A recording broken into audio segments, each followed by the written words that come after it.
সর্বশেষ যে ব্যক্তি জাহান্নাম থেকে মুক্তি লাভ করবে তাকে আল্লাহ পাক বলবেন, ফেরেশতাদেরকে বলবেন, ও আমার ফেরেশতারা, আমার এই বান্দাকে জান্নাত এবং জাহান্নামের মাঝখানে রেখে দাও।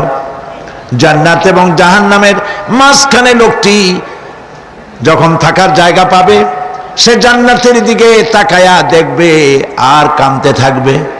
আল্লাহ পাক জিজ্ঞেস করবেন, বান্দারে, যুগের পর যুগ ধরে জাহান্নামে কেঁদেছো, আমি রব্বুল আলামিন জাহান্নাম মাফ করে দিয়া জান্নাত জাহান্নামের মাঝখানে রেখে দিয়েছি, আযাব থেকে তো বেঁচে গেছো, এখন কান্দো কেন?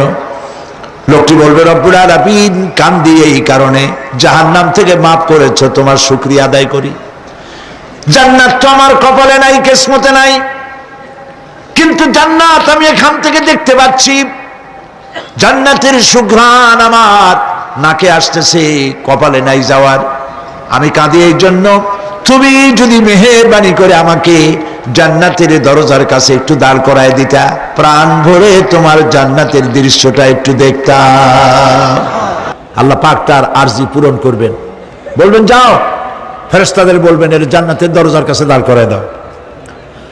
জান্নাতের দরজার কাছে দাঁড়িয়ে লোকটি আবার কান্না শুরু করবে। আল্লাহ পাক প্রশ্ন